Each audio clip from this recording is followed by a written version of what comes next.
everybody, how you doing? And welcome to episode number 109 of the John Riley Project. Thanks for joining us on this amazing podcast. A great Saturday morning. It's what's the date? It's February 8th, 2020, and we got a lot in store for you. This podcast is all about life, liberty, the pursuit of happiness. We broadcast here from Poway, California, 92064. We like to cover local issues. We like to cover national issues, and we're going to touch on a lot of that today. We're going to be getting into Poway Unified School Bond Measure P, talk a little bit about the county supervisor race. I've got some comments on the Iowa Caucus, on the Democratic debate, on the week for Trump, which he had a pretty interesting week this week. So just got a lot to share with you, a lot to kind of unload off my mind. But I just really hope you enjoy it. But I want to before we give a start here, I want to, number one, say, please subscribe to this podcast. Right there, if you're watching on YouTube, you can click on the subscribe button right below there. Maybe even click on that bell. You'll get alerts when we release new updated episodes. And then if you're on iTunes, Apple Podcasts, if you're on Stitcher, Spotify, Google Podcasts, whatever platform you enjoy listening, please subscribe there as well. It's really helpful for us because as we build a subscriber base, it builds credibility. It helps us build an audience. And wouldn't you like to get updates when we have our next episode? So for those of you that have already subscribed, thank you so much. I really appreciate your support. This episode, as we've had a great sponsor here, just got on board with us the last couple of episodes. It's PowayStore.com. So this episode is brought to you by our friends at PowayStore.com. All right, so let's dig in on Poway Unified's bond that's coming forward. It's Measure P. This is going to be a bond that's not just for the city of Poway, but for the entire Poway Unified School District, which covers Forest Ranch, Del Sur, Rancho Penasquitos. It covers Sabre Springs, Carmel Mountain Ranch, Rancho Bernardo, and Poway. So, this is a big school district, and this is a big bond measure that's coming forward. They want to borrow $448 million. They're putting on the full court press now. You're starting to see the backers of Measure P. They're coming out with mailers, and here's a copy of one that I just got in our mailbox yesterday. If you're watching on YouTube, you can see it, but it's this mailer that came out. It's got the child there on the front to kind of build the sympathetic angle to this, and it breaks down what's going on in the schools, and it talks about who their supporters are, etc. This is a very interesting mail piece, and I want to just talk about a couple of things in it. Okay, first of all, like I said, it's the full court press here, and you're thinking, well, who's backing this? Well, a lot of it is a lot of it's coming from teachers. The teachers union is a huge supporter of this because it indirectly helps them. Because if they're able to move some of the maintenance costs, facilities maintenance to a bond, then that frees up space in the annual budget so they can get more raises. So they have their own special interests in this. So keep that in mind as you take a look at this. But one of the things that's interesting, and you'll see this on the mail piece, they talk about how they're backed by the San Diego Taxpayers Association, and they've been framed as some conservative taxpayer watchdog group, which is anything but the truth. The San Diego Tax Fighters, which is the organization run by Richard Ryder, that is a very conservative, low tax organization. The San Diego Taxpayers Association, which is endorsing Measure B here, they're more like a chamber of commerce. They are always frequently endorsing these large public projects because it opens up a lot of cash that can be used to be revenue streams for the construction industry and for a lot of other businesses in San Diego County. So they kind of they're framed as a taxpayer watchdog, but they're really not. They're more of a supporter of these large-scale construction projects. So they have a vested interest in this passing as well, because that's $448 million of revenue that's going to flow into some of these businesses, revenue that comes off the backs of taxpayers here in the Poway Unified School District. But in social media, we're starting to see a lot more of this ramp up. We're seeing the Yes on P people are getting aggressive. Yard signs are out on the street corners. The teachers are backing it. Now, keep in mind that this measure needs to get 55% approval to pass, not just a simple majority. So it'll be hard. And just as a little tangent, it used to be that these school bonds required, I think it was a 2/3 or something very close to 2/3 in the past. And they could never get these school bonds passed. And I remember in the years leading up to the $1 billion bond in Poway, they tried multiple times to pass a school bond, kept failing, and then other school districts had similar challenges. So what did they do? They got California to change the rules. And so now it only requires a 55% approval of the voters to pass these huge bonds, which create all of this debt and an increase in taxes on people. I mean, that was the reason why that they had a 2/3 requirement, because this was a tax increase. They wanted to make sure that, 51% wasn't oppressing the 49. They figured they would get more of a supermajority to approve a tax increase, because a bond measure always is directly or indirectly going to be a tax increase. So it's interesting how the rules have shifted. But right now in 2020, it's 55% that's going to be required to get it. And you see the people out there that are really pushing for this. Like I said, the teachers unions, there's definitely some community groups that are supporting it. Of course, the school board themselves are big fans of this, and they're pushing it, and the school administration, and they're putting a lot of money into it. These mailers and signs, it's incredible. But there's a very large groundswell of opposition to this, and I'm very, very happy to see that. There was a really good letter to the editor in the Pomerado News, PomeradoNews.com, which is essentially the website for the Poway Chieftain and the Rancho Bernardo News Journal. An individual came out criticizing the school board, for these school bonds. And then there was also a columnist, Harvey Levine, in that same publication that came out against the school bonds and really, accusing the school district of not being able to manage their money properly, which, in my opinion, that's very true. The school district has a long history of fiscal irresponsibility, and this, in my opinion, this bond is yet another example of that. And our friends over at the Voice of San Diego, and if you ever check those folks out, voiceofsandiego.com, really good journalism.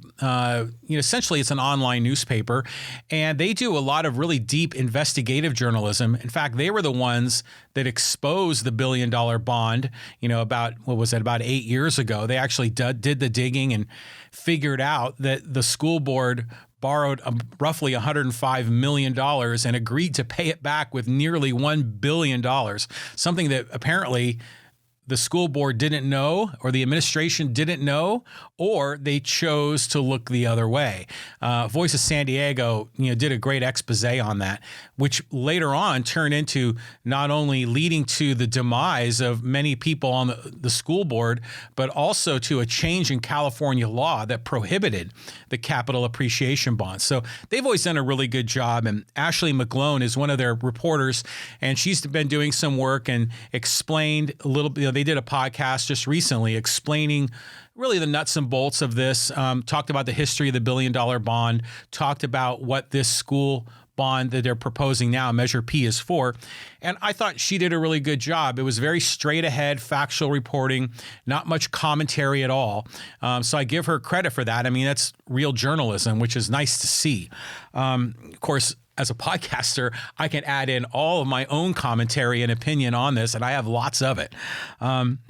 But, there was also a piece in the Voice of San Diego talking about how Poway Unified gets less money from the state. And that's one of the main arguments that the people pushing Measure P are putting forward. They're saying, well, Poway Unified gets $1,500 less per year than many other school districts in the county.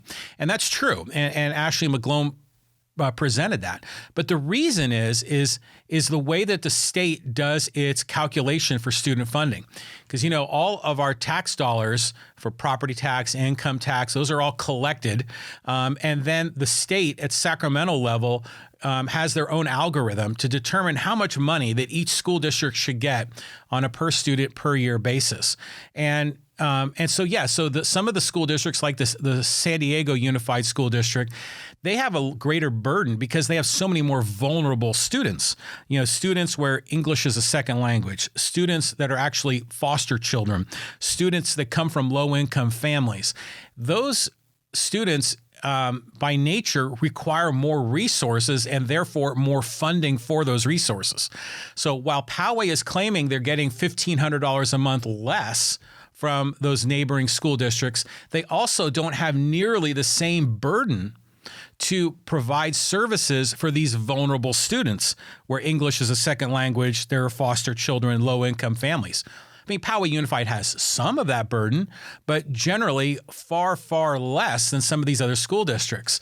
So that's the reason why they get less, but their expenses should be lower as well because they don't have to carry that additional burden, not nearly to the same degree.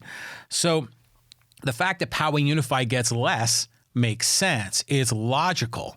Okay, so let's keep that in mind because they're using that as an angle to say that's why we need more money for all of these additional needs for facility maintenance, et cetera. And so let's break that down. So if you look at the mailer, and here I'll bust it out again here, and you look at the pictures, and they show, leaking roofs and broken infrastructure, playground equipment that's not working properly, et cetera. I mean, this is legit. I mean, there's wear and tear on many of the things in the school district. These things need repair. And really, ongoing repair, is something that should be funded from their annual operating budget. You don't put repair and this sort of thing on a credit card. You don't pass a bond measure. Now, passing a bond to fund the construction of new schools, you can make an argument for that. Passing a bond for something that's going to generate a revenue stream that can pay for itself, you can rationalize that. But passing a bond to simply repair roofs and repair air conditioning systems, to replace broken facade or to repair broken playground equipment, that makes no sense at all because you're not only paying for that repair, but then you're paying interest on that repair. So that doesn't make sense at all. It really comes down to, in my opinion, a matter of priorities. Keep in mind that while this school bond is a $448 million loan, which is going to have a payback of, depending on who you pay attention to, probably between $600 million and $750 million payback, roughly. Meanwhile, the school district itself has a $400 million a year annual operating budget. They get $400 million a year. So there's plenty of money to repair roofs, repair air conditioning systems, et cetera. The issue is it's a matter of priorities. Now, what you'll see again on the mailer, right? There's a picture of a child and trying to build the sympathy there. But if this is really about the children, then shouldn't repairing roofs and repairing broken air conditioning units in the middle of hot months be a high priority? Shouldn't those be funded at an extraordinarily high priority in the $400 million budget? Well, apparently not.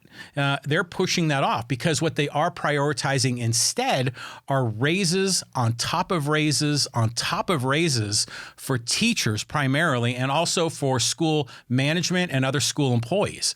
So what in many ways this is a ploy, in my opinion.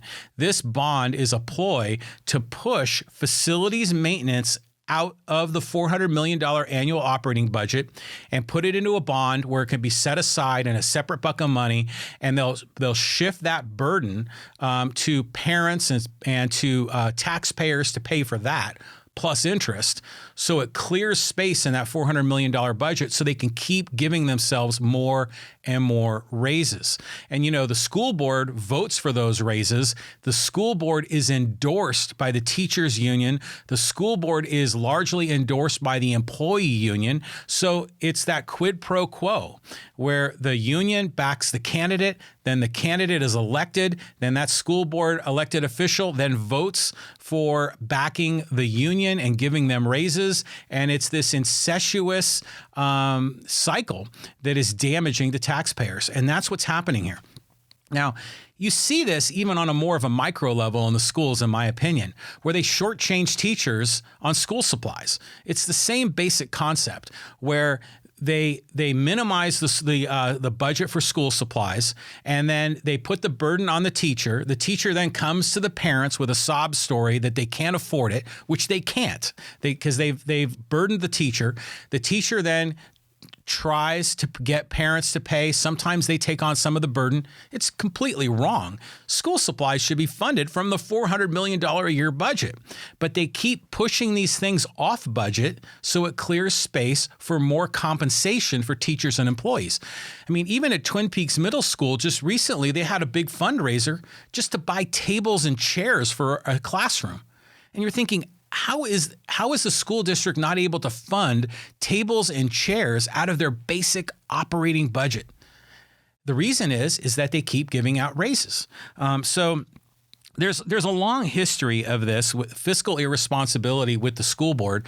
We can go back to the $1 billion bond, which has been discussed ad infinitum. There's also the corruption that occurred with the previous superintendent, where he was embezzling money, found guilty in a court of law, and then this long string of deficits. And sometimes you'll hear the school board or the superintendent say, that was the other people. That was John Collins. That was the previous school board. We're new. We're trying to fix things. Give us a second chance. But you know what? As taxpayers, we keep bearing that burden.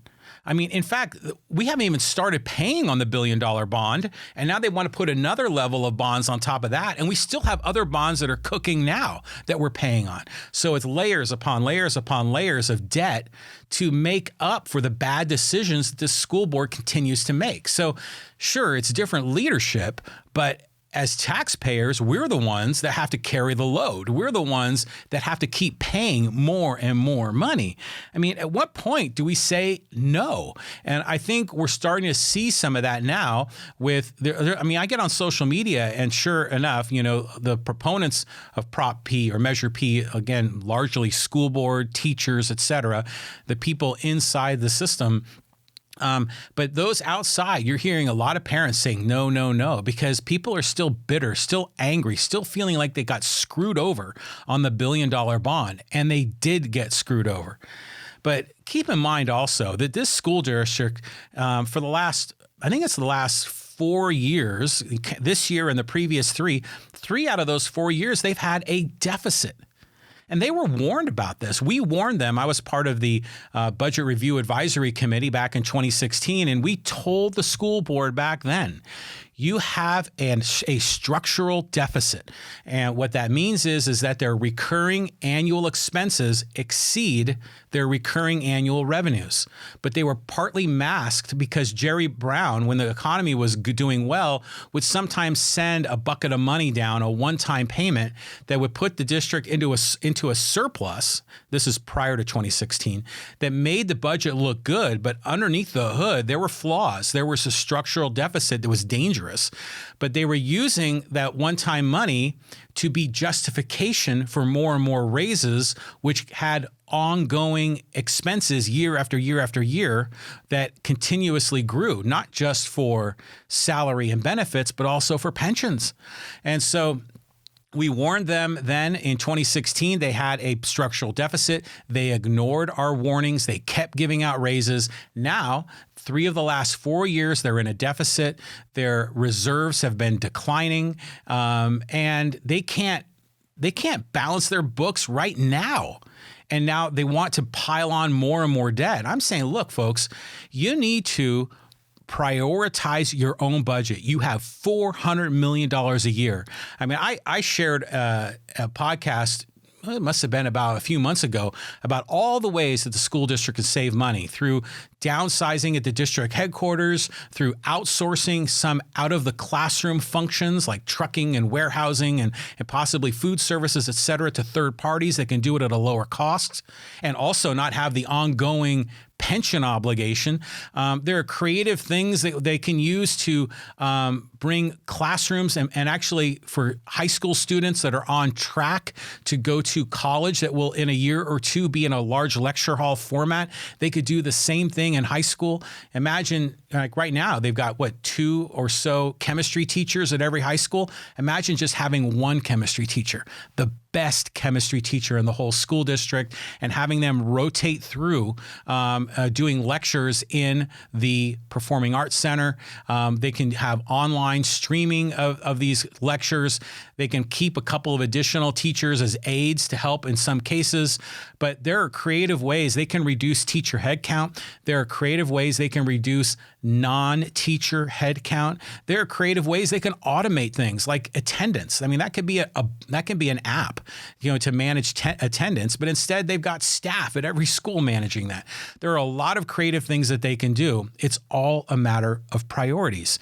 And I believe fixing leaking roofs, fixing air conditioning units that are broken, those are legit problems. Those are serious problems that the Poway Unified has now, but those need to be funded at the highest priority. They don't need to be a low priority and then pushed out to a bond where taxpayers take the load and then have to pay interest on that over the course of 28 years. I mean, that's just insane. So the folks from Measure P, are going to be very aggressive over the next month or so as we get to the March 3rd election. I invite you to pay attention, to look at it with a critical eye, and to consider all the facts. You're going to hear sob stories about things that are broken in the school district. In many cases, they're right. There are things that are legitimately broken. The issue is what is the right strategy to fund it? What is the right strategy to pay for it? And what is the higher priority? Raises on top of raises on top of raises for teachers, management, and other employees? Or is the priority to fix leaking roofs and broken air conditioning units? Which one really serves the children the most? I ask you that. Okay. A little bit more on Poway politics. I just want to comment very briefly on the San Diego County Supervisor race, District 2, and that's the one where Steve Voss, the mayor of Poway, is running, and he's going up against Joel Anderson, and those are the two primary people in the race. And already now, the hit pieces are coming. It's starting to get ugly, not unlike what we're seeing in the congressional race out in El Cajon between Issa and DeMaio. That's gotten really ugly, which I commented on previously. But we're starting to see hit pieces. And an interesting angle to this is that an email was sent out to registered voters in the area, a hit piece on Steve Voss. And I'm not going to break down the hit piece itself. I mean, you're invited to go look at it and we could discuss it, but I really want to talk about one angle to this that was very interesting that came up in some of our conversation on social media. And these people are saying, how did I get on this list? I didn't sign up for this, and now I'm getting all this. And people are upset it was biased media. Well, it's advertising for elections. It's going to be biased. But people were really upset that they were getting these emails. And so it made, I had the conversation with them, and what's interesting is that the San Diego County Registrar of Voters manages our voter rolls, and they keep track of who's registered to vote and who's not, right? And in those voter rolls, when people register, they leave their name, their address. They sometimes will voluntarily give their email. They'll identify their political party. And then the County of San Diego's Registrar of Voters Office also keeps track who votes in which election. And that data they sell to the candidates. They actively market it to the candidates.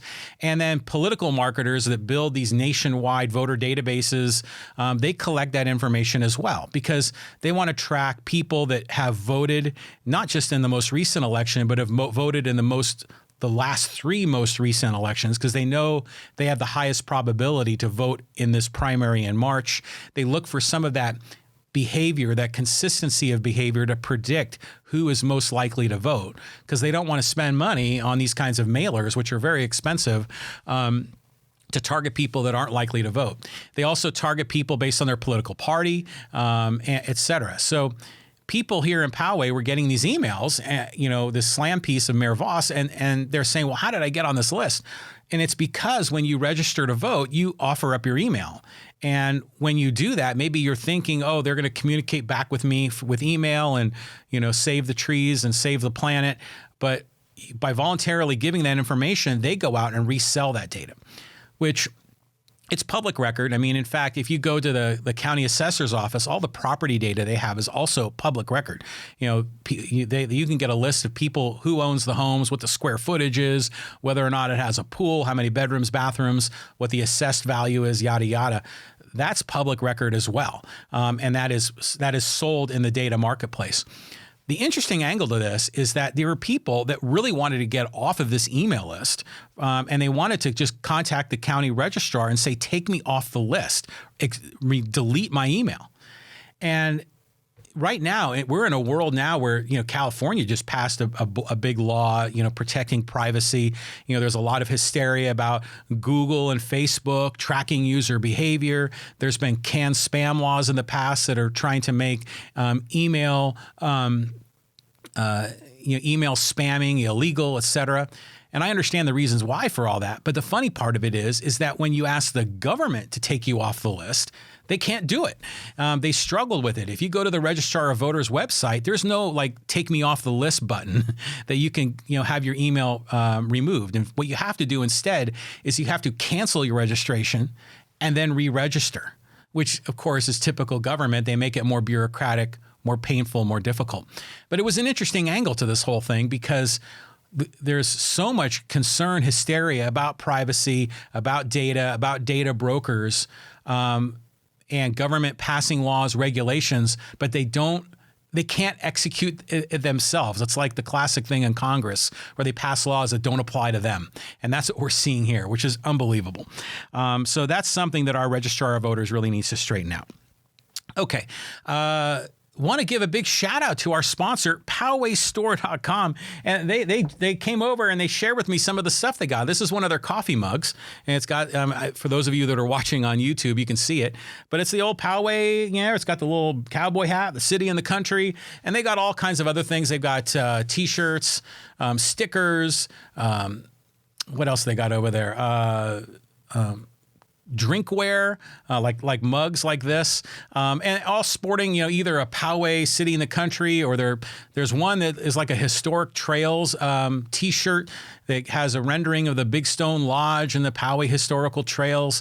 There's another kind of a funny one, and the slogan in Poway is the city in the country. There's a whole set of T-shirts and stickers that say Poway, the city that bulldozed the country, which is kind of a shot over the bow at a lot of the construction that we're seeing on Poway Road today at the outpost, and a lot of the future construction that's going to be coming forward. So get out there to PowayStore.com and check out what they've got. You can sign up, get on their email list to get updates on new products and offerings. And you know what? As long as you're signing up on an email list, and we're talking about email with the Registrar of Voters as well, you can get on our email list, John Riley Project email. If you just go to johnrileyproject.com/subscribe, joining our email list, you'll get a newsletter, maybe monthly, where you can one-click unsubscribe. So very easy to do that. But just our mailing list for the John Riley Project just gives you updates on upcoming guests, information on previous guests, maybe a little insight behind the scenes, some of the things we're working on here in the podcast project. So sign up for the John Riley Project email list at johnrileyproject.com/subscribe. But also our friends at Poway Store, check them out, PowayStore.com, and on their website you can sign up on their email list as well. Okay. Those are some of the local issues, but I want to talk about some national issues because there's been a ton of national issues that have been floating around here. And so I want to talk about the Iowa Caucus. And Man, what a frickin' cluster that turned out to be.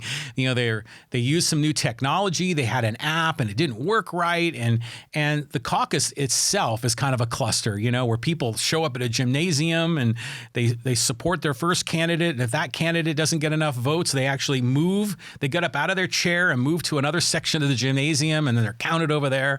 So it's like a game of Twister, you know, where you're kind of moving around, and it's something to watch. And it's a participatory democracy is kind of fun, but it's just a mess. And the people that are running it, you know, you wonder how competent they are, if they're really good at organizing. And some of these precincts, when they were turning in their votes, some of it was convoluted. The app had trouble, so the whole thing turned into a cluster. The DNC chair, I think his name's Tom Perez, I think. So he's under fire, even though it wasn't his organization that did it. It was the Iowa Democratic Party and their caucus organization. But it just turned into a mess. But the interesting thing about it is I went and did the math, and the total number of voters in the Iowa caucus was 172,521. Now think about that. This is the first, you know, official vote for the presidency of the United States. This vote in the Iowa caucus will launch the candidacy of certain candidates, like when Barack Obama won in 2008. I mean, it just set him up, you know, with this great trajectory, and he shot forward when he defeated, I think it was Hillary, right? It was Hillary in 2008 and a cast of others. And then, you know, everyone wants that bump from Iowa to kind of position themselves for New Hampshire.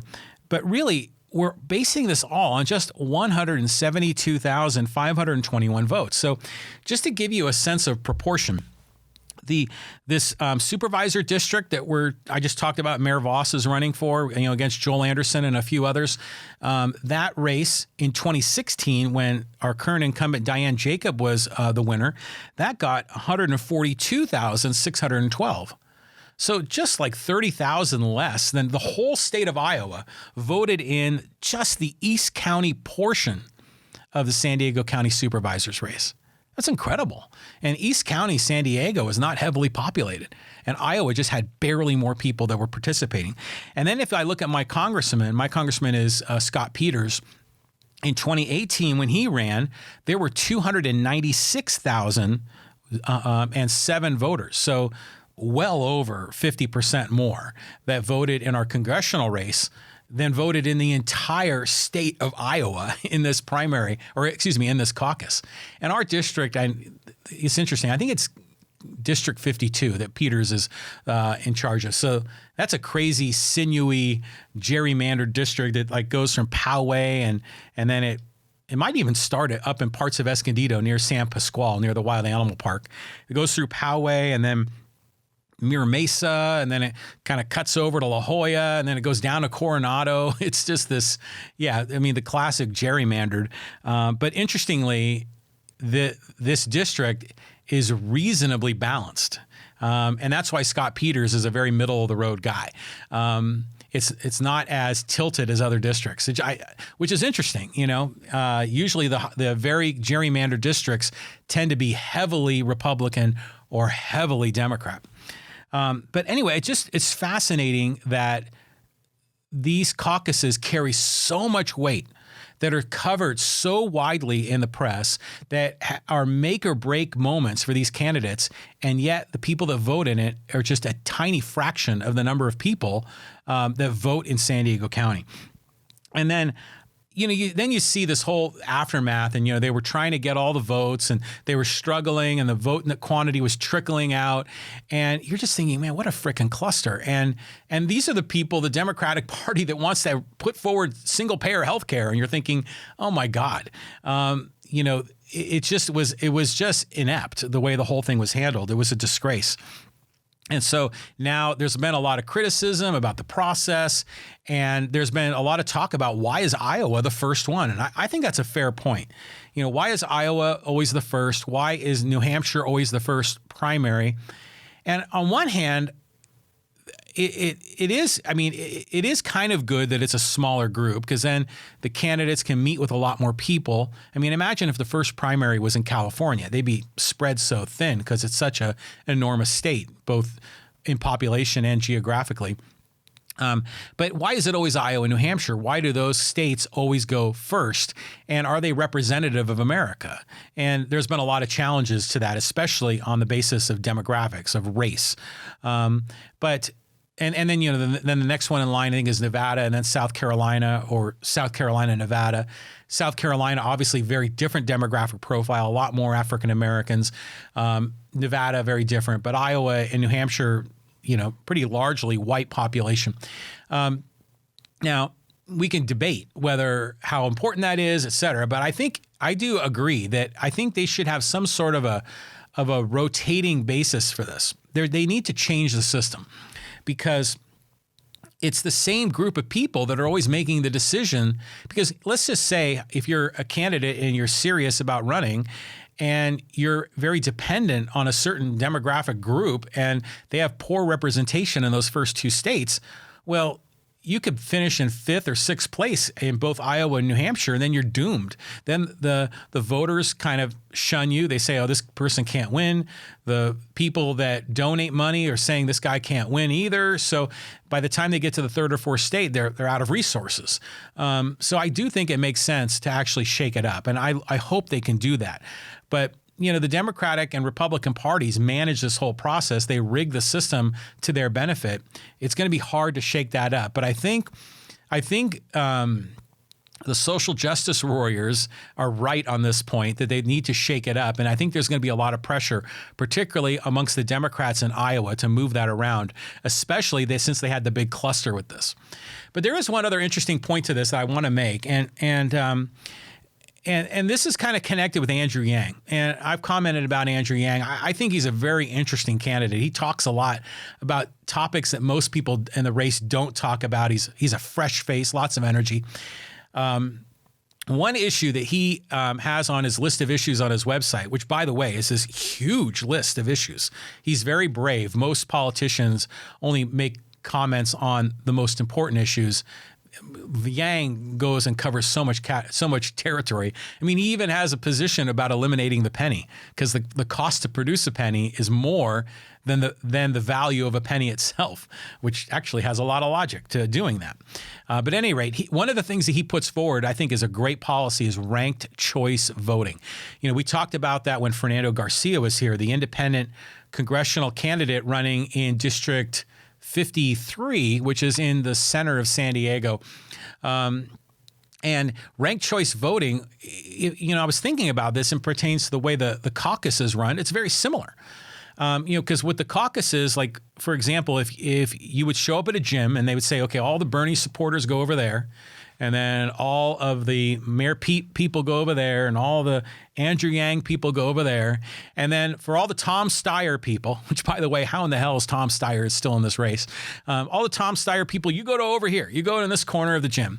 And then if you aren't what they consider viable, if you don't have 15% of the vote in that gymnasium that night, then what you do is you say, okay, my guy's not viable.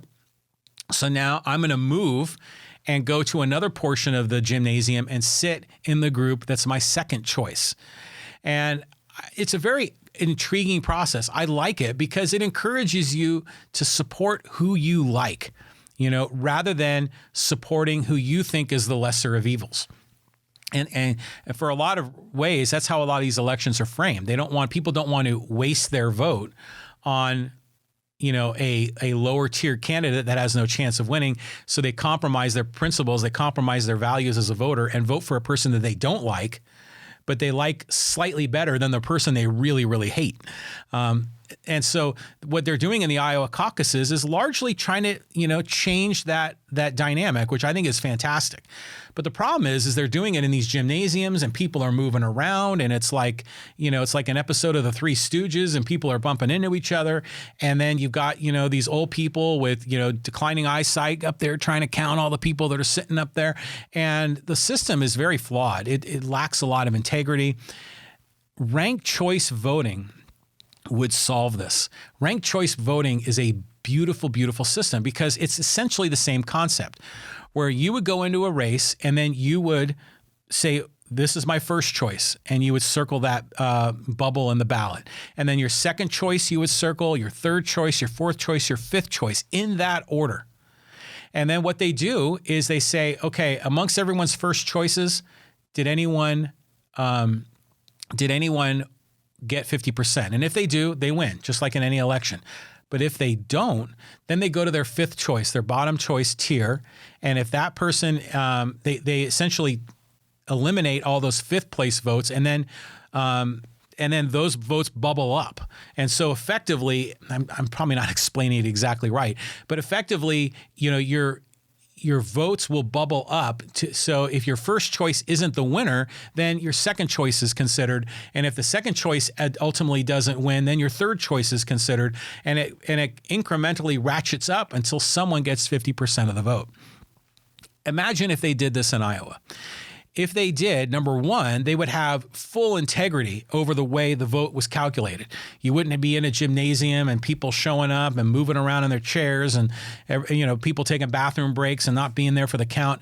It would be way, way better organized because it would all be computer controlled and tabulated just like the way we vote now, where they're scanned and you have paper ballots and everything else. The second part of it is that it would encourage way, way more people voting. I mean, in Iowa, only 172,000 voted, but you can't vote absentee in a caucus. And imagine if it's a stormy night and it's snowing and it's freezing temperature, people are going to say, the hell with it, I'm staying home where it's warm. I don't want to go out in dangerous conditions. But imagine instead, if they could vote absentee, that 172,000 could probably be 300, 400,000 people voting. I mean, heck, in the state of California, roughly 2/3 of the voters are absentee voters that vote by mail. So this could double or triple the number of people participating in the Iowa voting process. And it would be done with tremendous integrity. And then people, like I said, wouldn't have to get up and show up, and it would just all be handled nice and smooth. But you would still have that ability to have a second round, a third round, where your votes would bubble up, ratchet up. If your first choice didn't win, then your second choice. And I've often used the example of the famous 2000 race with President George Bush, or at the time Governor Bush, and then Al Gore, Vice President Al Gore. And then remember there was Nader. And why am I blanking on his first name? But he was the Green Party candidate. And wow, I'm spacing on his name. But at any rate, a lot of people voted for Nader in that race in Florida because he was their first choice. But imagine if Nader didn't win, then their vote would go to Gore as their second choice. And then they could put George Bush dead last, because obviously a progressive would be the one voting for Nader. So they could put George Bush dead last as the one that they don't want at all. And that way they wouldn't feel like they had to compromise by voting for Gore, who they maybe didn't really like, but felt they had to vote for Gore because they didn't want Bush. It was a defensive vote. Instead, they could have voted for Nader number one, voted their conscience, voted their values, stuck to their principles. And then if Nader didn't get that vote, then it would bubble down to their second choice, which would probably have been Gore. That would be so much better. Because how often when you vote, do you vote for the lesser of evils? When you vote for the lesser of evils, what do you get? You get evil. You get evil. And we need to transform this system. People vote out of fear. People largely, like in the 2016 election, how many people were really pro-Trump as opposed to anti-Hillary? Now, I would bet that more of the Trump voters were anti-Hillary than were pro-Trump. I mean, we hear the stories about people, holding their nose or looking the other way and voting for Trump because they didn't want Hillary. And I think the opposite is true, too. I think there were a lot of progressives that voted for Hillary that didn't really like her, but they definitely didn't want Trump. And so this creates this distorted system, this dysfunctional system, and that's why we keep getting crappy candidates. Now, if we can instead vote for who we want, who is most aligned with our values, most aligned with our principles, most aligned with our perspective of society, then we could have a much better outcome. So the Iowa Caucus, very interesting, I think, ranked choice voting should be the next evolution of this. We need to get beyond this 19th century caucus solution and really move to the 21st century with ranked choice voting.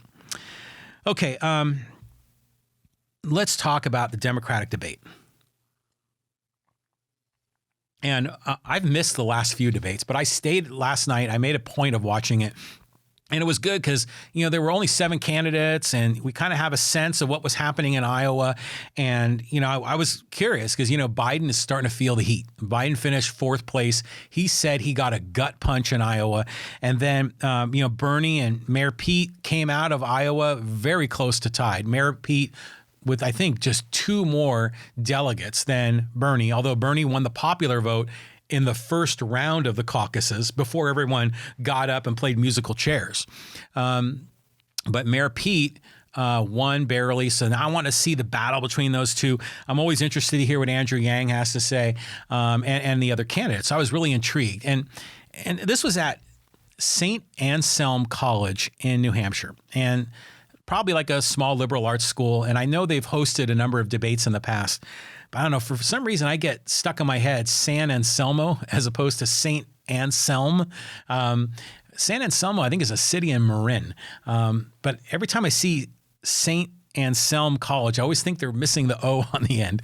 But at any rate, they had the debate and it was fascinating. And I live tweeted it and I enjoy doing that, just being a smart aleck and offering my zingers and comments. But first they get announced and they come walking out on stage, right? And first it's Tom Steyer and then I think it was Amy Klobuchar was next. And they all come out and they're all looking good. I mean, I've commented about presentation. I've commented about how Andrew Yang doesn't wear a tie, and I think that's part of his brand image, and that makes him a fresh candidate. I've commented about Steyer and that plaid tie he always wears.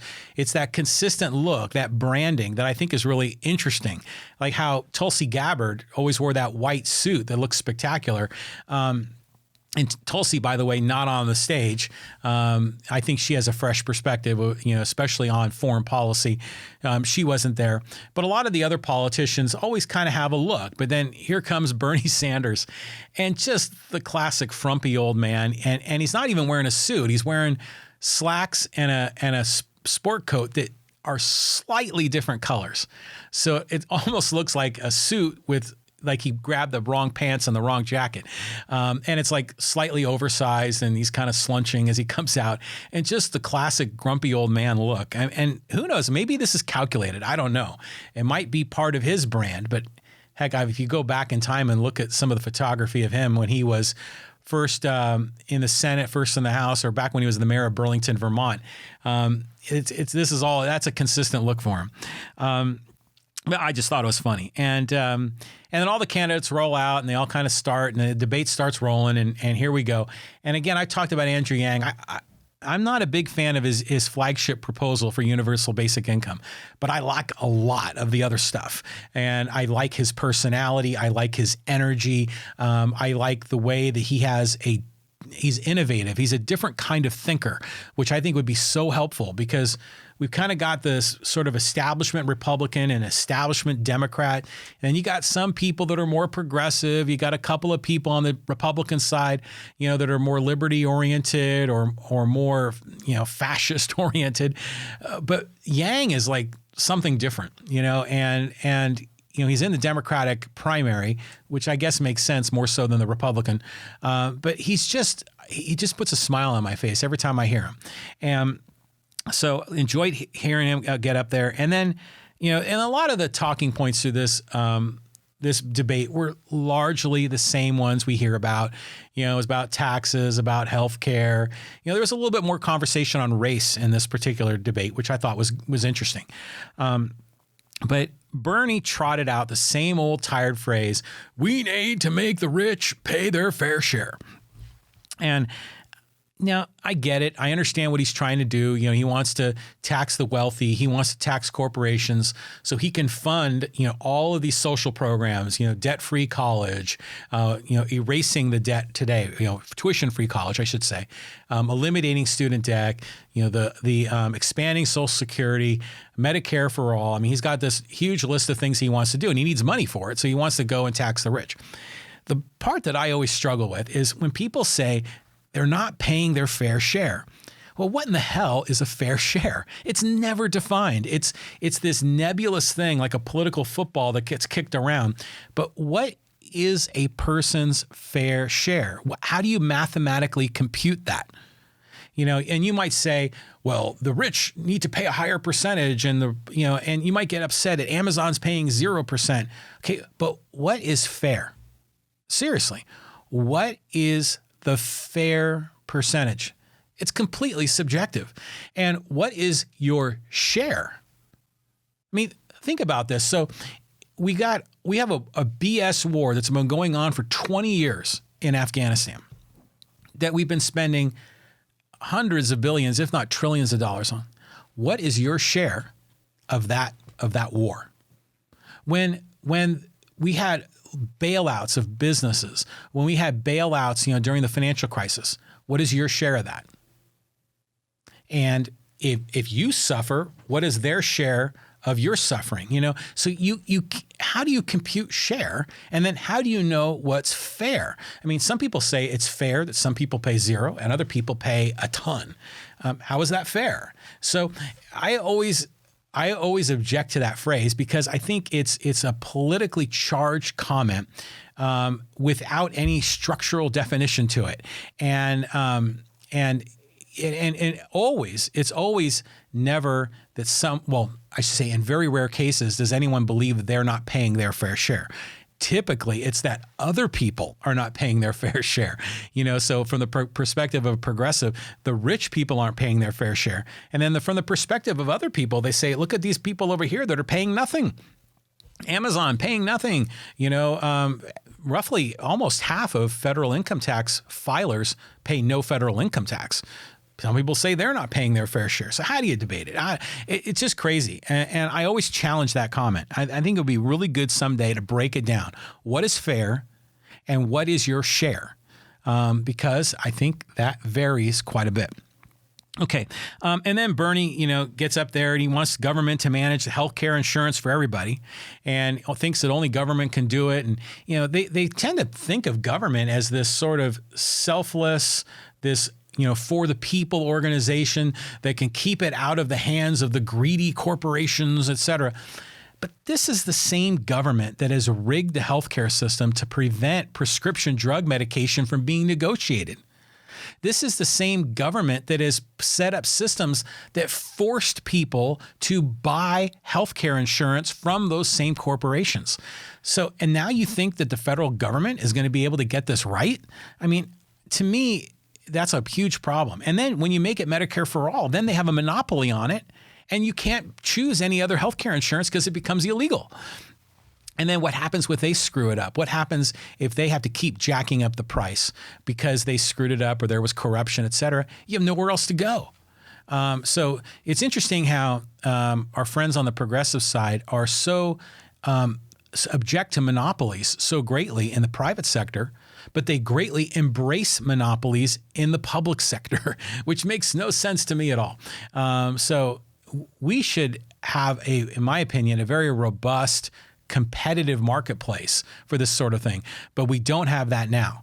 The current healthcare system today is anything but a free market. It's highly regulated, highly controlled, highly restricted, with tremendous government central control, and it's cluster. And you might have faith in the Swedish government or the Danish government to get it right, but do you have faith in our people in Washington, D.C. to get this right? Really? I mean, imagine if President Trump was running universal health care or single-payer health care. It would be a disaster. It would be awful. I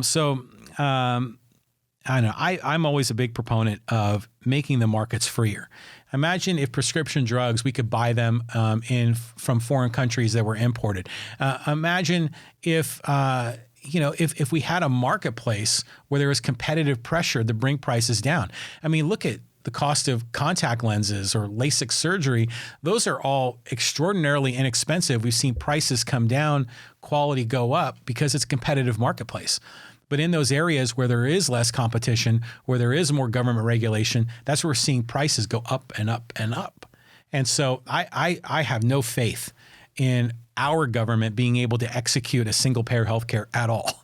And so when I see Bernie or Elizabeth Warren talking about it, I always very skeptical. And speaking of Warren, and I'm not a fan of Elizabeth Warren for a lot of reasons, I've had a whole podcast episode about her. But one of the things that she has said in this recent debate, and she said it in a number of the previous debates, and she says, on day one, I am going to reduce the price of prescription drugs. And I'm thinking to myself, how in the hell are you going to do that on day one? Okay, now this is the whole part of, the president acting like a king or acting like a queen, the president unilaterally doing things. And whatever happened to separation of power? I mean, if you want to get the government out of the business of managing prescription drug prices or lowering prices, I mean, Congress has to do their job. Now, people complain that Congress isn't doing their job, but we still have a process. We still have a separation of power. We still have rules to how this whole system works. Just because you don't like the rules, you can't just step in and just unilaterally do things. If you want to combine the legislative and executive branches into one, I mean, that's when we get tyranny. That's when we get a dictator. And maybe they're doing it for a benevolent reason to lower prescription drug prices, but who comes in next? And we've been seeing that happen, where the power of Congress becoming diminished and diminished because they keep wussing out, and they shift that power to the president becoming more and more and more powerful. And then we get to the point now where they're almost immune to impeachment. So when Elizabeth Warren gets up there and says she's going to, unilaterally on day one, she's going to lower prescription drug prices, I'm just saying that's a load of BS. And even if she could do it, she shouldn't be able to do it because it violates the separation of power, the co-equal branches of government, because Congress has a role, the executive branch has a role, and then also, of course, the judicial branch has a role. We can't be subverting that. And I think in many ways, that's the beauty of, the way our government was set up. Our founders did a lot of things right. I mean, there's definitely some flaws from our founders, but this is one of the beautiful things they got right, because they knew when they were in England, they lived under the thumb of a monarch, and they didn't want that. But they still wanted the people to have power, but they also knew that you needed a leader of the executive branch, and they nicely set up a system that I think is great. But it's constantly, subverted, and Warren pushing for that as well. And then, of course, Elizabeth Warren trots out her, I just want to increase taxes just 2 cents. And that's another load of BS. Again, trying to make these tax increases look tiny, but they're really about taking huge dollars, huge sums of money from rich people and tearing them down.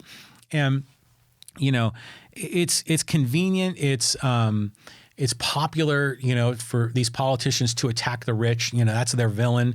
Bernie attacks the rich. Elizabeth attacks the rich. There are some people that are wealthy that have gotten their money by nefarious reasons, and that needs to be condemned. That we need justice.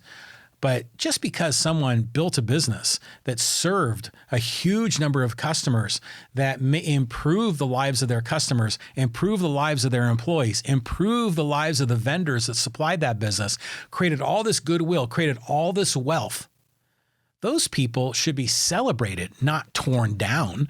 Those are the people that are helping building our society, building our economy. I mean, someone like Bill Gates, richest man on the planet, but the amount of good that his company has created is dramatic. And, Microsoft, there's plenty to criticize with Microsoft, but generally speaking, what he has done has had huge transformational impact on the way business is conducted, creating all these other industries that have worked around the whole Microsoft platform, has increased productivity, has created job opportunities for people and built wealth, not just for Bill Gates, but for all the people in Microsoft and all of the people that buy their product and the people that supply some of the things that they do. So this whole notion of trying to tear down people, I just have a huge problem with. And it's like, Trump, when he ran, he had to have a villain. And for him, it was the Mexicans, the immigrants. For Warren and Sanders, they have their villain. And that's how they play the game. They got to separate. They got to divide and conquer. They have to create a foil. And these are people that are divisive. These are people that don't want to bring us together. They want to split us and cut us and carve us out. And I think that's highly, highly destructive. So not a fan of Elizabeth Warren. And then old Joe Biden's there, and he had a better performance. I mean, he sometimes looked like a ghost up there. When people were talking to him, he had like this blank, pale look on his face. And, but he, I guess, had a better performance. I think some of the people that are supporters of Biden were happy. But have you ever met someone, and this is a serious question to you in the podcast audience, have you ever met anyone that is a fan of Joe Biden, that's running around with Biden stickers and Joe Biden t-shirts and is a supporter of Joe Biden? I have yet to meet a person like that. And yet Biden largely leads in a lot of these national polls. It's incredible. And so, he finished in 4th place in Iowa. He's likely going to have a disappointing finish in New Hampshire. And he's banking on South Carolina because he has so much support from the black community, largely because he was the vice president of Barack Obama. I think Biden, like I've said this all from the beginning, he's going to eventually implode upon himself. He doesn't have the it factor. He's showing his age. And yeah, like a lot of people trust him because he's a former vice president. A lot of people trust him because he's part of the Barack Obama administration. So he gets a lot of that by default. But really, I just don't see him being the nominee at all. So he was out there. And the other thing that was interesting is he had his pen in his hand. And, they're up there on the podium. They're taking notes, which is smart, so they can remember what they need to comment on next. But he would use that pen in his hand while he was talking. And I always thought that was an awful look. I mean, first of all, it reminds you of Bob Dole. But Bob Dole had, a disability. And I think having the pen there kind of helped cloak that. But the other part of it and I remember someone told this to me a long time ago, is you ever see people that always carry like a pen in their shirt pocket or a pen in their jacket? And people think that's a very rational, logical thing to do because a pen's always at the ready. But I remember someone telling me this, and it always stuck with me, is that you shouldn't be the one that has a pen in your pocket, because then you always look like the subordinate, the person that's taking notes while the leader is speaking. So you become a subservient, a subordinate. And so when Biden is out there using that pen, he kind of has that look. And then you also see this, it's interesting in the world of sports journalism, the anchor that's at the desk and they've got all the analysts always seem to have a pen in their hand. And I think that's a prop. That's my opinion, to make them look like the analysts, like they're taking notes and they're going through the data. But the anchor, the host, the number one person on that panel rarely has a pen in their hand because they're the one in charge. So I always thought if you're running for president, you shouldn't be waving a pen around unless you're Bob Dole, and Bob Dole has a reason for that, and I respect that. And then there's Mayor Pete, and I've been saying from the very beginning, I think Mayor Pete is going to win the nomination because. For a number of reasons. Number one, I think Bernie has a ceiling. Bernie is, and Mayor Pete talked about this, he's all or nothing. He's Medicare for all. He wants to go all the way. And I think that's going to alienate voters. I think there's a lot of voters. Now, granted, Bernie's democratic socialism is becoming more and more popular, but it still has a limit. It still has a ceiling. There's still a lot of people that don't want that, including in the Democratic Party. So I always thought that Bernie has a limit. The other part of this is that Bernie has a ceiling. The other side of it is that if you look at the history of the Democratic Party, when they've ever had a candidate that has won the presidency, they have largely always been younger, up and coming, fresh faces. I mean, think of Barack Obama, think of Bill Clinton. Jimmy Carter was, relatively young, certainly not in his 70s. And then you even go back to JFK, fresh face, energy, youthful energy, a new generation. And I think the Democratic Party they're progressives. They're always looking forward. So it's interesting that Bernie has done as well as a frumpy old man. I've always thought Mayor Pete has the ability, and he talks about this, that he can bring everyone together. He can be the big tent to get the progressive wing, the moderate wing, or corporate wing, as some people say, and then other independents. And he likes to talk about future former Republicans, which is a great line. Now, granted, I don't support Pete. I'm not going to vote for Pete. I'm just saying I predict that he's going to win the nomination. Now he's getting, a lot of criticism because they're saying he's backed by billionaires. And I mean, this whole thing, it's like billionaires are now like framed as evil people. And I think that is wrong-headed thinking. Now, there are some billionaires that are not good people, but just to cast a wide net and say they're all bad is not good. Bill Gates is a billionaire. I think a lot of people think Bill Gates is a good guy. I mean, some people might disagree, but there's a lot of people that really like Bill Gates. I mean, he's out there, he's doing philanthropy. He's giving away, money and resources to all these research groups, to people in Africa, all these things that he's doing to spread his money around. Now, we can debate the pros and cons of that, but I think most people would think of Bill Gates as being a good person in that light. But he's a billionaire, and so if Mayor Pete's getting donations from billionaires, some people think that makes him bad, it makes him wrong, and I just don't buy off on that at all. And here, this was a comment that I saw online, and I'm going to read it verbatim. I thought it was really good. And it said, policy differences aside, Amy Klobuchar is by far the best of these candidates. She's a realist. She doesn't want to burn down the system. She doesn't hate half the country. And then I'm adding, she's an optimist. She's relatable. Amy Klobuchar had a great night. And I just think it's nice how she has just been slowly building. She talks about, I want to bring people home. She has, I think, as a female candidate, a little bit of a softer touch, and a welcoming touch. And she has tremendous credibility as a 2 or a 3-term senator, and has been very successful in winning elections. She's kind of battling with Mayor Pete for that moderate lane. Is she going to come forward and be successful? I think it'd be fun to see and to watch her. But every time I see Amy Klobuchar, I may not agree with her, but I like her. She gives me, positive vibes. And so I thought she had a fantastic evening last night. She overperformed her poll in Iowa. Is she going to do that again in New Hampshire? We're going to find out. But I think in the end, Mayor Pete is going to end up winning the whole thing. And then he'll go up against President Trump. And at that point, I don't know what's going to happen. Again, now take my predictions with a grain of salt. I thought there was no way in hell President Trump was going to win the GOP nomination. And then I thought there was, again, no way in hell he was going to win the presidency. I mean, to me, it was a stone cold lock that he wouldn't win, and he won. So it tells you what I know. But I'm still sticking. I think Mayor Pete's going to win the whole thing, well, at least the whole Democratic nomination, and then we'll find out who ends up winning the presidency. All right. Speaking of the presidency, I just want to make a few comments about President Trump. And he's had a crazy week. There's been the impeachment and the State of the Union and all this other stuff. And I'm not going to try to go too deep in the weeds on this because I think a lot of this is largely played out in the media. And for the most part, everyone seems to be in one camp or another. And, there's pretty rigid lines around those camps.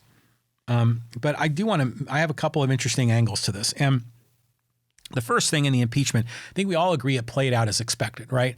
The House of Representatives, which is a Democratic majority, was going to vote to impeach him. I think everyone kind of saw that was going to happen. And then we knew when it got to the Senate, which was largely, majority of Republicans, they wouldn't, and you needed, I think, a 2/3 in the Senate.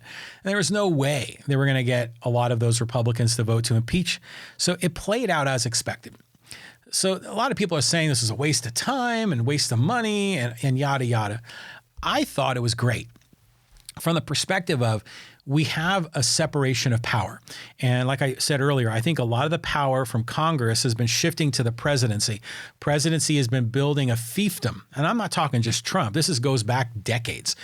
Over time, Congress has been losing power and the executive branch has been gaining on it. And since Trump has been president, it just accelerates. So at any rate, I thought Congress pushing back on the executive branch is wonderful. And I think they need to do more of that. I think they need to, really be co-equal branches of government. So the fact that the Democrats pursued impeachment, knowing full well in the end they likely wouldn't be successful, I still think was a noble cause. And so I thought that was great from that perspective. I think you got to give gigantic props to Mitt Romney. Dude had big balls, big cojones to come out and call for the removal of President Trump in one of the two impeachment, the impeachment filings. You could see how much he struggled to essentially vote his conscience.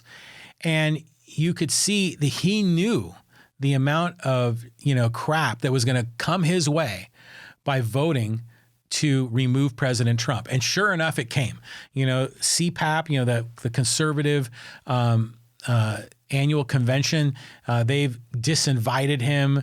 President Trump has been slamming him. A lot of President Trump's supporters are all after Romney, and he's just going to get a shit ton storm thrown at him. And who knows what his political future is going to be. But he made that decision voting for what he thought was right in the face of huge, strong headwinds. And I just thought that took an incredible amount of bravery. And whether you agree or disagree with, whether or not President Trump should be removed, I think you have to respect that, because so often people fall into these two parties and they're just like robots, automatons. They just vote party line.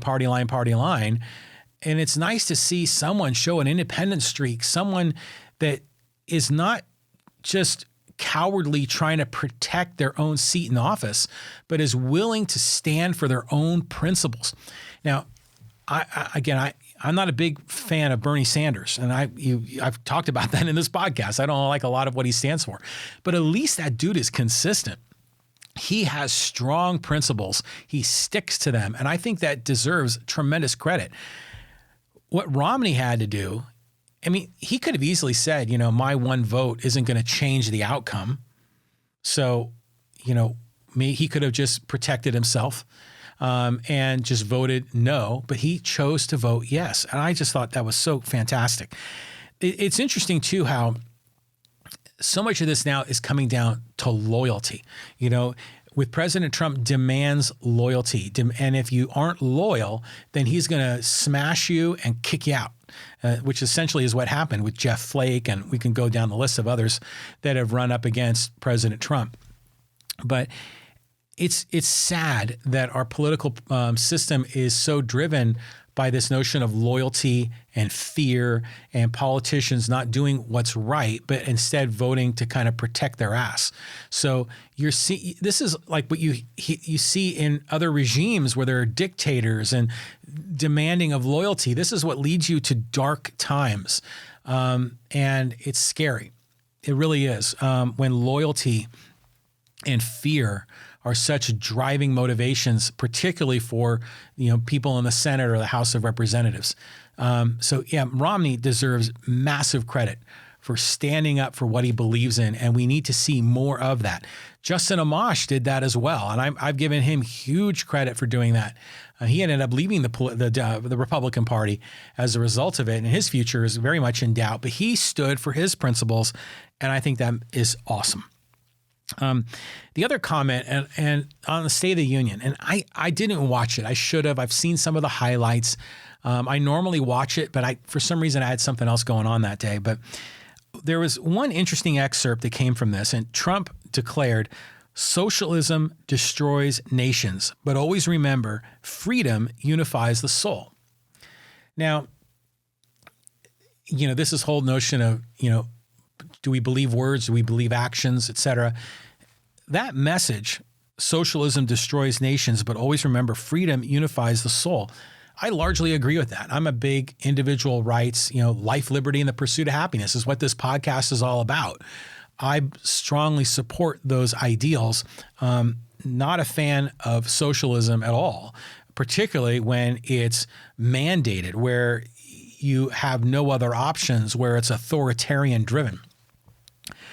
And so Trump, again, I've called him out. He's on both sides of so many issues. He'll say that he's for something, and then he'll say he's against it, and then he'll say he's for it and against it. And then people never call him out on the inconsistency, but he does that just so he can appeal to whoever the audience is.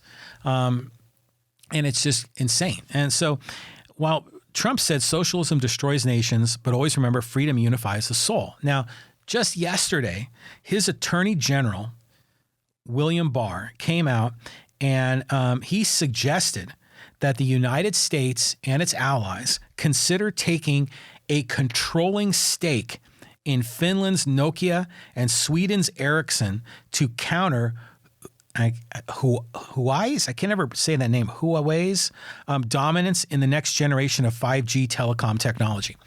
Now, Huawei is, forgive me, I'm not pronouncing that right. That's the telecommunications giant in China that is a big innovator, putting forward 5G. In many ways, I think China is ahead of America on 5G. But this is a case where the Attorney General of the United States, a sycophant for Trump, a person who really acts as Trump's lawyer more so than the Attorney General of the United States, who's in Trump's pocket, okay, calling for the government to take ownership of these private corporations. That is the very definition of socialism, where the people, or in this case, the government, own the means of production. And so Trump is declaring socialism destroys nations, and his Attorney General wants the United States and its allies to consider taking a controlling stake, which is more than 51%, in the private companies of Nokia and Ericsson, which are from Finland and Sweden, to counter this other private company in China. And I'm just thinking, oh my God, the hypocrisy is just so thick. It's insane.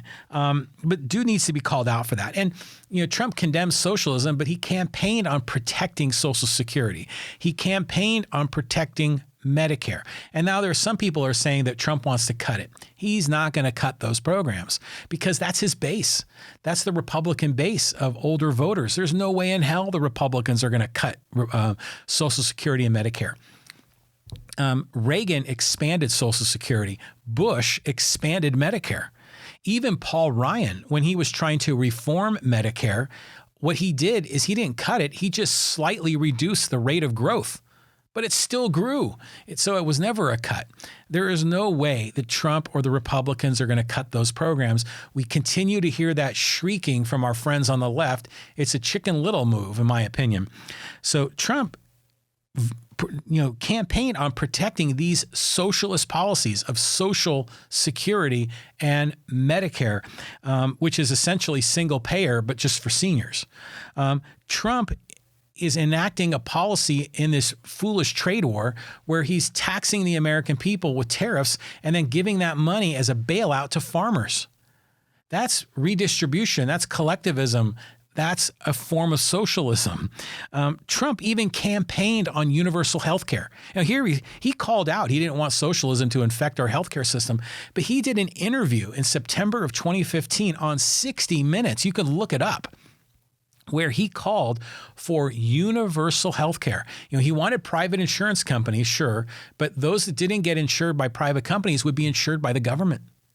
The taxpayers would pay for it. And he's condemning socialism. He's a socialist himself because he's presiding over socialist policies. He's making socialist remarks in his campaign. His people on his staff are calling for more socialism. So that's just a bunch of hooey. In my opinion, I've always said, Republicans are like right-wing socialists. They're socialists, but they just have a slightly different version of it. So something else. I could probably go further with President Trump with his when he was at the National Prayer Breakfast and he was calling out all of his detractors, running around like a peacock saying he's been vindicated, exonerated. And we knew this was going to happen, but it's just unbelievable. But I'm going to leave it at that with President Trump. I can go forever on that guy. But I try to keep this podcast more local. And granted, there's a lot of national things going on, with the caucus and the debates and President Trump. This has been a hell of a week, a hell of a 2 weeks. But I'm trying to be more local. And that's why I really want to focus on Poway Measure P. And then I commented a little bit on the county supervisor race involving Poway Mayor Steve Voss. Hey, check us out on social media. Come on out to my Facebook page, John Riley Project, or on Twitter. My handle there is John Riley Poway. And if you can go out there, you can see I live tweeted last night's debate. I have some fun on Twitter. I love talking politics and sports on Twitter. So share, join me there. And hey, if you like what we're doing here, share this episode with a friend. Tell them about the John Riley Project. Leave a ratings, 5 stars if you think we deserve it on iTunes. That would be really helpful. Okay. Now, here's a closing quote I'm going to leave with you. This is a long one, but I want to read this to you again. And I read this in a podcast that I did in May of 2019 when Justin Amash, who I think is a hero, Justin Amash is a former Republican congressman from Michigan, had his differences with President Trump, showed an incredible amount of bravery, calling for his impeachment, got so much heat. The party tore him down. He lost a lot of he was one of the founding members of the Freedom Caucus, and they kicked him out of the Freedom Caucus. He eventually left the Republican Party, declared independence on July 4th of 2019 on Independence Day. Now he's running for re-election. I think Justin Amash is a hero. I really believe that. There are suggesting he may run for president, and if he does, he would have my full support. But at any rate, in May of 2019, he came out with a series of tweets making a case for President Trump's impeachment. And this was in the aftermath of the Mueller report, and it was all Russia, Russia. This is before the whole Ukraine thing happened with President Trump. So I want to read this series of tweets back to you, but I want you to reflect on it in the context of what's happening right now with the impeachment process, where Trump was exonerated, Trump was not indicted, where we had the whole Ukraine thing and all the things that have happened with President Trump and Congress over the last 9 months. So this is from Justin Amash. Here are my principal conclusions. Attorney General Barr has deliberately misrepresented Mueller's report. Number 2, President Trump has engaged in impeachable conduct. Number 3, partisanship has eroded our system of checks and balances. And number 4, few members of Congress have read the report. He's talking about the Mueller report. So Amash goes on to say, I offer these conclusions only after having read Mueller's redacted report carefully and completely, having read or watched pertinent statements and testimony, and having discussed this matter with my staff, who thoroughly reviewed the materials and provided me with further analysis. So good for him. He read the report. He studied the report. He discussed it with his team. This is what you would expect a congressman to do. But a lot of these people, some of these guys came out condemning the report like an hour after the report was released, like they hadn't read it. Amash took the time to go through it carefully, holistically, before he offered these comments. And Amash goes on to say, in comparing Barr's principal conclusions, congressional testimony, and other statements to Mueller's report, it is clear that Barr intended to mislead the public about Special Counsel Robert Mueller's analysis and findings. Barr's misrepresentations are significant but often subtle, frequently taking the form of sleight-of-hand qualifications or logical fallacies, which he hopes people will not notice. And this is when, the report, before it was fully released, Barr came out with like an executive summary of it and said, it's no big deal. Nothing happened, And so Amash is criticizing that initially. Then Amash says, under our Constitution, the president shall be removed from office on impeachment for conviction of treason, bribery, or other high crimes and misdemeanors. That was a quote he lifted from the Constitution. And he says, while high crimes and misdemeanors is not defined, the context implies conduct that violates the public trust. And Amash is right on that point. Contrary to Barr's portrayal, Mueller's report reveals that President Trump engaged in specific actions and a pattern of behavior that meet the threshold for impeachment. This is when he was very brave. He said, Trump has crossed the line and he should be held accountable and potentially impeached. He's saying he's stepping up, and I give him great credit for that. This is where it takes major cojones to step up. In fact, Mueller's report identifies multiple examples of conduct satisfying all the elements of obstruction of justice, and undoubtedly any person who is not president of the United States would be indicted based on such evidence. And this is true because when all this evidence came forward or as it was unfolding, President Trump was firing Comey, was trying to undermine Mueller. He was obstructing justice. It was very clear. And then the behavior of Attorney General Barr also obstructing justice. Amash goes on to say, impeachment, which is a special form of indictment, does not even require probable cause that a crime, like obstruction of justice, has been committed. It simply requires a finding that an official has engaged in careless, abusive, corrupt, or otherwise dishonorable conduct. And he's right. Impeachment is, and you don't need to break a statutory law. It's really a political move. And there's a lot of subjectiveness to it. So, Trump's behavior and his policies, we look at emoluments. We can now look at Ukraine now in the rearview mirror. Look at what he did with tariffs by penalizing Americans and the trade war that penalized our farmers and our exporters, and the massive amount of debt he's created, and the nepotism of Trump and his family. That is careless, abusive, corrupt, and dishonorable. And that's only the short list. I could go on. So clearly, Amash is right. Trump met that threshold.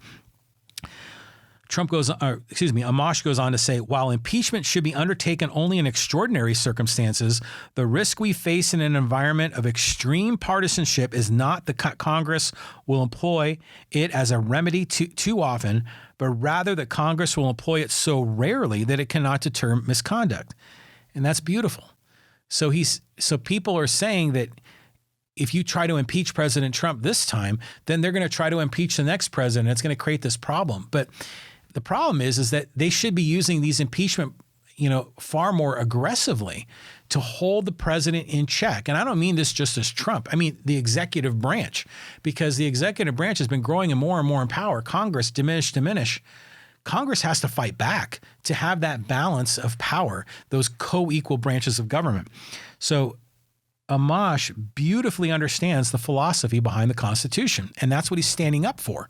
The Constitution, hallelujah. Amash goes on to say, our system of checks and balances relies on each branch's jealously guarding its power and upholding its duties under our Constitution. When loyalty to a political party or to an individual trumps the loyalty to the Constitution, the rule of law, then the foundation of liberty crumbles. Actually, I should reread that. When loyalty to a political party or to an individual, which is clearly what's happening with the Republicans and Trump, when loyalty to a political party or to an individual trumps loyalty to the Constitution, then the rule of law, the very foundation of liberty, crumbles. And I mean, that's Amash hit that one right on the head. He goes on to say, we've witnessed members of Congress from both parties shift their views 180 degrees on the importance of character, on the principles of obstruction of justice, depending on whether they're discussing Bill Clinton or Donald Trump. And that's so true. The hypocrisy is amazing. They're showing clips of people during the Clinton impeachment, like especially Lindsey Graham, that were really aggressive, wanting to condemn President Clinton on a variety of counts, but then now Lindsey Graham is basically protecting Trump from those same principles, and so the hypocrisy just so thick. Amash goes on to say, few members of Congress even read Mueller's report. Their minds were made up based on partisan affiliation, and it showed, with representatives and senators from both parties issuing definitive statements on the 448-page report conclusion within just hours of its release. And finally, Amash says, America's institutions depend on officials to uphold both the rules and spirit of our constitutional system, even when to do so is personally inconvenient or yields a politically unfavorable outcome. Our Constitution is brilliant and awesome, and it deserves a government to match it. Man, frickin' Justin Amash is just so awesome. Stood at his ground, stood for his principles in the face of Hughes Hedgewinds, left the Republican Party, now running as an independent. Doesn't have the power of the party. He's got the Republicans are angry with him. The Democrats are angry with him, but he's still fundraising and doing very well. He's out fundraising them all. Will he win or retain his congressional seat? Will he run as a third party for the President of the United States? I think there's a lot of people in the Libertarian Party are hoping Justin Amash can be that guy. They hold their convention in May. So if Amash is going to make that move, he better start getting organized. But very interesting to read Justin Amash's comments from May of 2019 within the context of everything that went down with the actual impeachment trial, with all of this fierce loyalty, with the exception of Mitt Romney breaking free, with all the comments and all the circumstances related to Ukraine, with having 9 more months of Trump presidency to reflect on, and now rereading those comments. Very amazing. Doing what Amash did is equal to the amount of bravery that it took Mitt Romney to vote for the removal of President Trump. So unbelievable. So, wow. So it's Saturday. I'm heading out, going to go to my son's baseball game, and then going to get back in time to hopefully watch the Aztecs at Air Force tonight. Probably won't get this podcast posted till later this evening, maybe Sunday morning, because I'm going to be running out the door as soon as I wrap up this recording. I want to thank you all for joining me. Thanks for listening. Thanks for watching. Please subscribe. Please share with a friend. This is the John Riley Project, episode number 109. Thanks for listening. Thanks for watching. Bye-bye, friends.